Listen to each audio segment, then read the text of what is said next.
All right, more rotational inertia, moment of inertia. Examples, finding the inertia of extended objects. Now let's do, instead of doing rods, this kind of thing, all right, let's do circular things like rings or discs. And we're going to make the disc solid and uniform density probably. We could throw in an equation just for kicks, but it's the same setup. Okay. All right, so we're going to do a thin ring, and then we'll just chat about parallel axes and perpendicular axes. We'll do uniform solid disc, parallel axes, perpendicular axes, follow nicely. A thick ring, which is interesting, parallel axes and perpendicular axes as just a quick note. All right, so a thin ring. Here I've got a thin ring. That's this. Keep in mind that that's hollow. Okay, or nothing there. So I've got some thickness, but not very much, not enough, not much thickness compared to the radius r. How good do I need it? Well, depends on your application. So there's my object. Remember the steps I drew my object. Now I need my axis of rotation. Now notice that you can use any axis of rotation. So it could be this, this. So what would that look like? That would mean that I'm rotating, attaching it here and rotating there, or maybe around there or there, right? And that's going to be kind of messy to do the integral. This one's easy. You could do rotate around here, here, any of those axes. So these axes, or that axis, or that axis, or any of that stuff, okay? Let's do this one. To start with that, we can use our perpendicular and parallel axis theorem and avoid setting up a really ugly integral. So here's my axis of rotation. All right. Call that A because it goes through the center of mass, if it's uniform like that. And then I've done that. Now I need to choose a DM and show it, right? Remember I said we're going to draw the DM, take a chunk, and make it kind of parallel to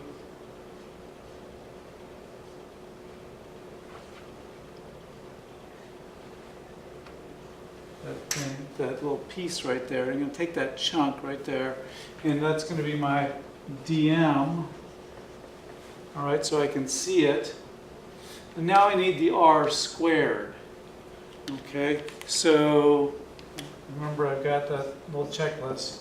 di, that's r squared dm. So I got my dm. Now where's my r? Well, that's from my dm to my a. So, oh, it's just r, right?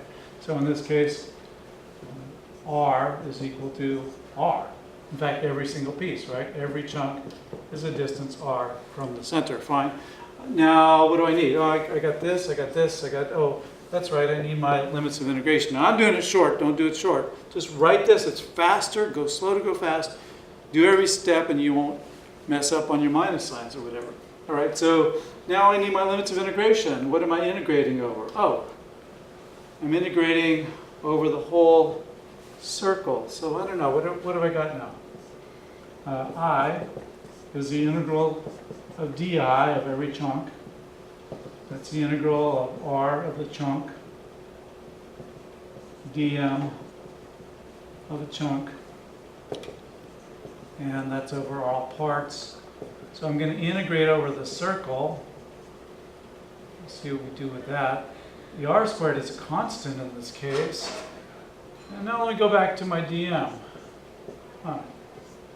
Mass per volume, mass per length, mass per area. If we look up this particular metal, we'll see mass per volume, but it's got a uniform width there all around there. So I can talk about this length, mass per length. And if it's uniform, I can do lambda dl. All right, fine. Now what's dl in terms of my coordinates? Oh, well, I can see it up here. The length is dl is that length. It's an arc length. Okay. Oh, well, that's right.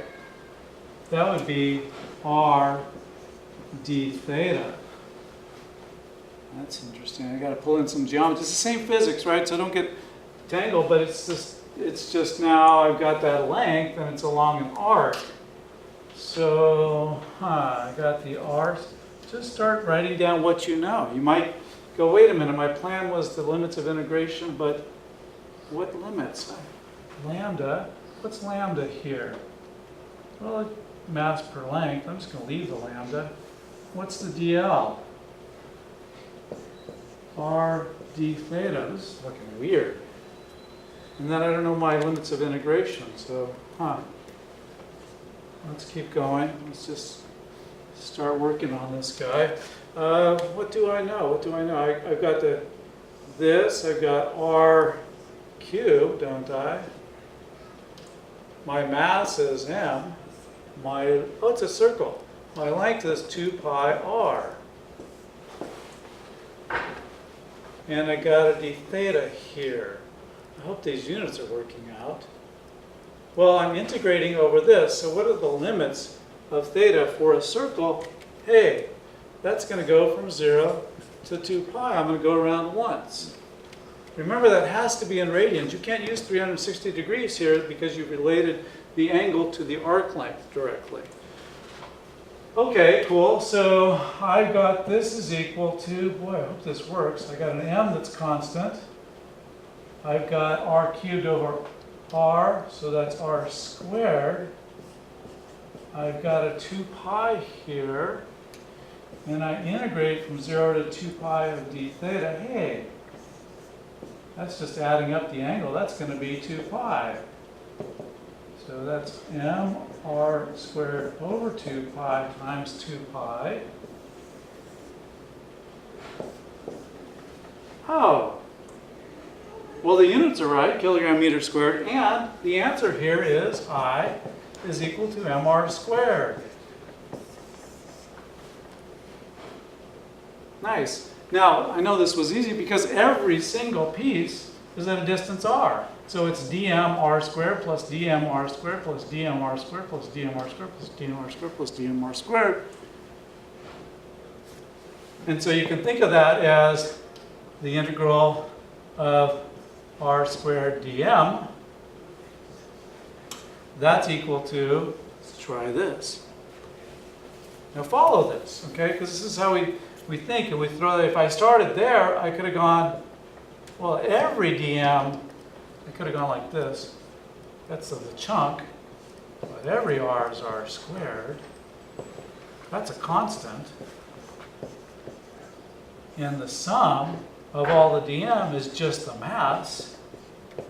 And that's it, isn't it? It's the same thing. It doesn't matter the order you write it.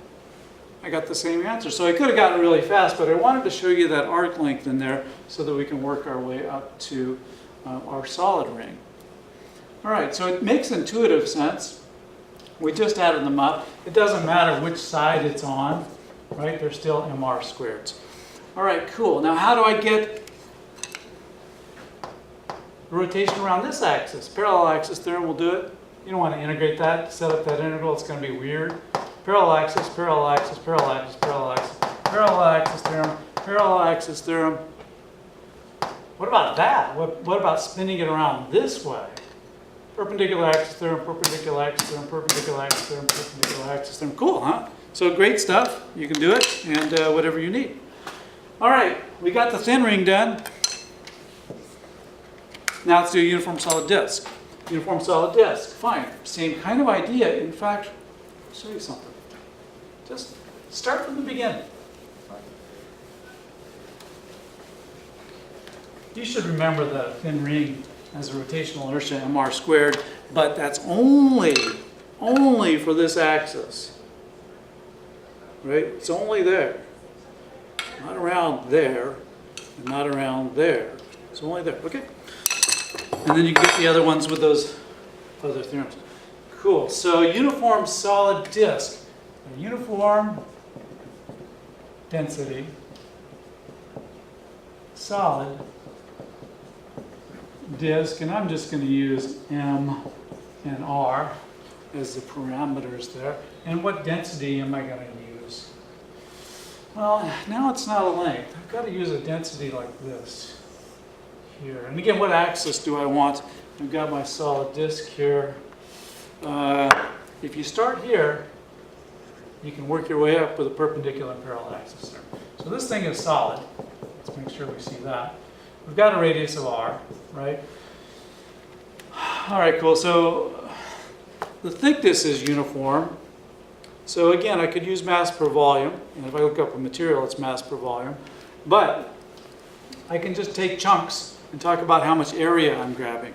So the area, the density that I'm going to use here is going to be my mass per area of a chunk. If that's uniform, which it is here, then that's going to be the mass total over the area total, right? Which is, of course, we can write that. That's mass over pi r squared units of area, right? Not 2 pi r, pi r squared. All right, cool. Let's put that up here. Sigma is equal to mass over pi r squared. Fine. I might use it, you know, or maybe sigma is some equation that some diabolical professor put in your thing, and it's no big deal. It's just a little curveball to make sure you understand it. So let's do it. How do we do that? We draw our object. We draw our axis of rotation, A, which is going around like that, right? Perpendicular. That's my axis. Fine. We maybe have learned to just take this tiny step, just as a reminder. That's r squared dm of the chunks, right? I need to show my dm, so I'm going to draw it along with the natural symmetry. You don't want to do little rectangles, because what happens when you get to the edge? I mean, what's that boundary? So generally, it's going to be nice if you choose a chunk that's like this. It circles around, and then it has a certain thickness. Okay, so let's look at that chunk in a little more detail.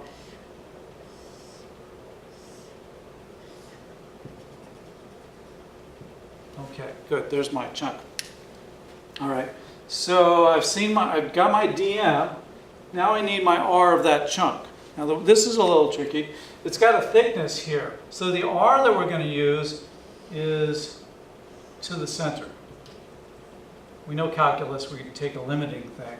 So that's going to be r. Notice it's not the full capital R. We're going to go from inside out. All right. And then, let's see, that chunk has R, so that's fine. I can go R in there. And what's the limits of integration? Again, I kind of have to see that. So I got the integral. I just got R squared and dm. I haven't really gone very far, and I need this. So I'm going to let this still guide me, though. Okay, I have my kind of general steps. All right, well, let's see. What do I know? I know that it's going to integrate, I don't know what the limits are yet, r squared. dm is my sigma dA of that chunk. Okay, that's r squared sigma. Well, sigma, I mean, I can put it in there later. No need to write m pi r squared right here. I know it's constant. In fact, at that point, I could say, hey, wait a minute. Sigma is a constant.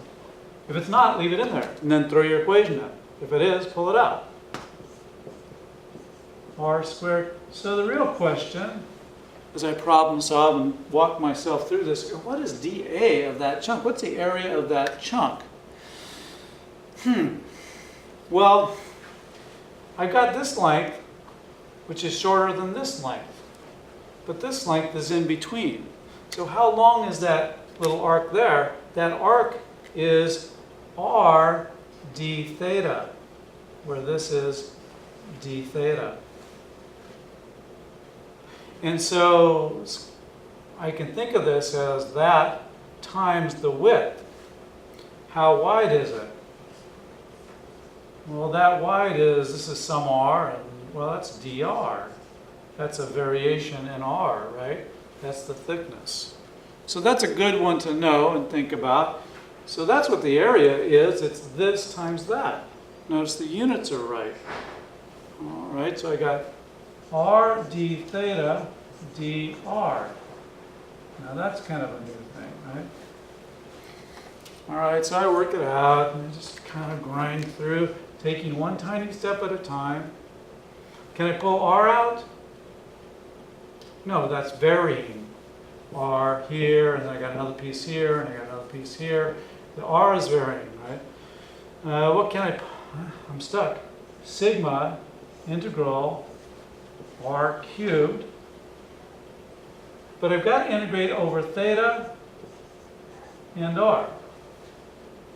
So my limits of integration, excuse me, are from there. So for theta, what's theta going to vary from? Well, I'm going to go around once. So I'm going to go 0 to 2 pi. And what's r going to range from? Well, I'm going to go inside out. So from 0 to capital R. I don't know, just, what do I know? I don't know where this is going. I'm lost here, right? We'll see. Hopefully it works. So if I integrate over d theta, then r is not changing. And so I'm going 0 to 2 pi d theta. That's just 2 pi again. Hey, that's nice. So I get my 2 pi out, 2 pi sigma, and I'm left with an integral from 0 to r of r cubed dr. All right, and then I go, what am I going to do? I should have memorized all these steps. No, that's just too hard. That's equal to 2 pi sigma r to the 4th over 4 from 0 to r. Well, that's pretty nice.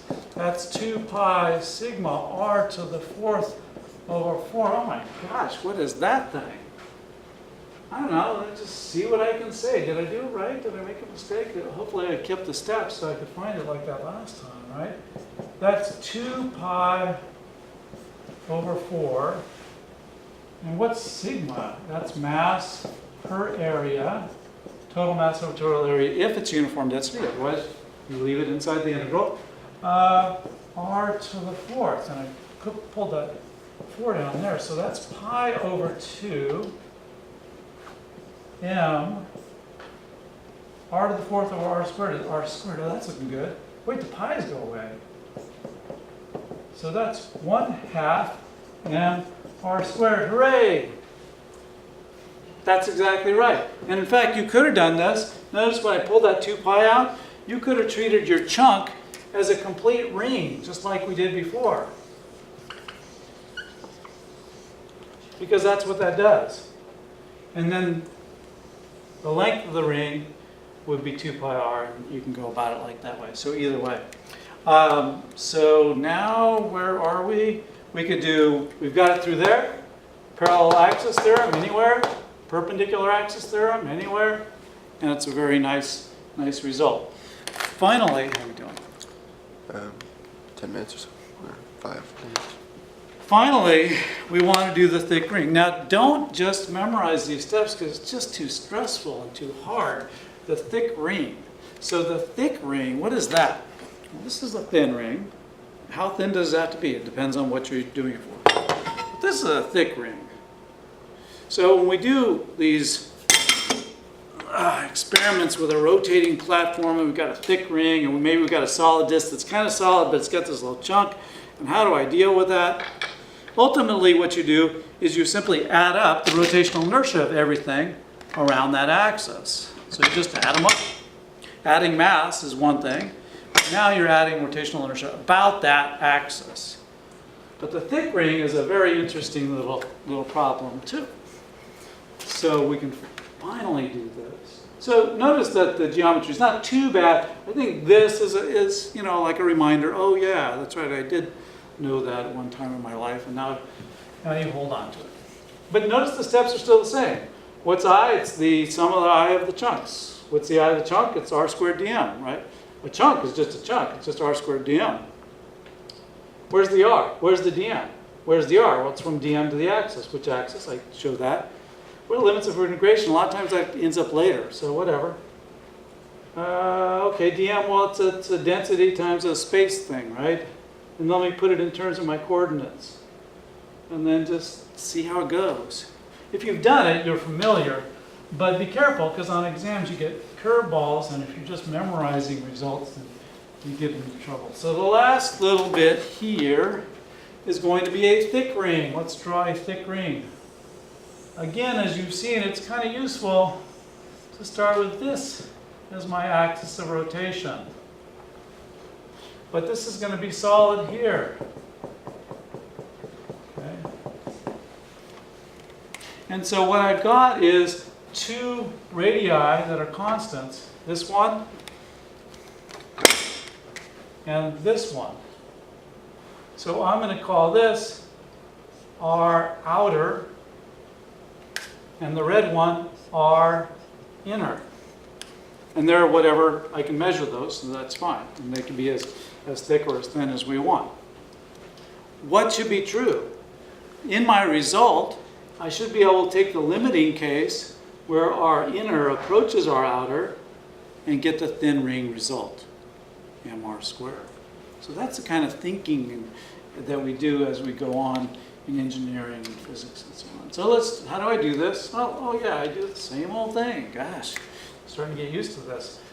I is equal to the sum of the di of the chunks. So I need to look at a chunk, and each chunk still has the r squared dm chunk. All right, and then I got to look at I got to show my dm, because otherwise I don't really know what I'm doing. So I need a dm. Now you don't want to take that full chunk because the radius is changing. Okay. So what I would do is take a ring.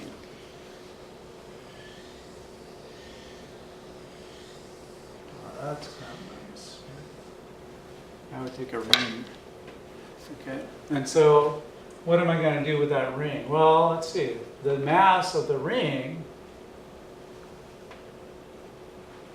might be, boy, what's that? How do I do that? How do I write that? Try it, right? What's the distance? It's a distance r. I should use a different color, right? This is the part where I don't want to show you too much because I want you to get used to walking through. So there's r. What's r going to range from? Well, from inner to outer, right? How do I use density? Well, think about it. So pause and think. That's slow thinking, the part where you hit the wall, is where you really learn. Okay, so you could set that up and try, and you should see. It's very, very much, it's identical, really, to your solid disk, isn't it? Except you don't have any there. So the solid disk went from 0 to capital R, and now you're going from Ri to RO. So that's a big hint. Now there's another way to do this, finally, and that is clever. Keep in mind your RO and your RI. This I total of a thick ring through blah, blah, blah, whatever you want to call that axis through the center perpendicular to the plane of the object. I'm not going to write it. Is equal to I of a solid uniform disk through axis A minus, because now I'm taking away that chunk, I of a solid uniform disk through A. But which ones? Oh, this one is with radius R outer, and I'm going to subtract or take out a piece with radius R inner. In other words, this is equal to this minus, I'm taking that piece out, so I'm reducing the rotational inertia. And guess what? You know what that is. Now this gets trickier than you might think. So let's set this up quickly. That's equal to, what is the solid uniform disk? 1/2 mr squared, right? But it's this one. And this is 1/2 mr squared, but it's Ri. Now, be careful. It's not, if you jump to a conclusion, it's going to be wrong. You got to do the math, because you're going to get an addition in here. So I is equal to 1/2 mr outer squared, if our time runs out, that's not the total m. That's the m of a outer disk, we're running out of time, I'm going to have to do this, minus 1/2 the mass inner, mass outer, are inner squared. So this part, these are not the same. That's as if you filled that ring. And so you need to use your density. So what's the mass of the outer one? Well, it's the density, mass total over area total, times the area of the outer one, which is pi r outer squared. The mass inner is mass total over area total, the density, times area inner, where the area inner is mass r inner, pi r inner squared. So that's a little tricky, and your answer is going to have a positive where you might think there's a negative.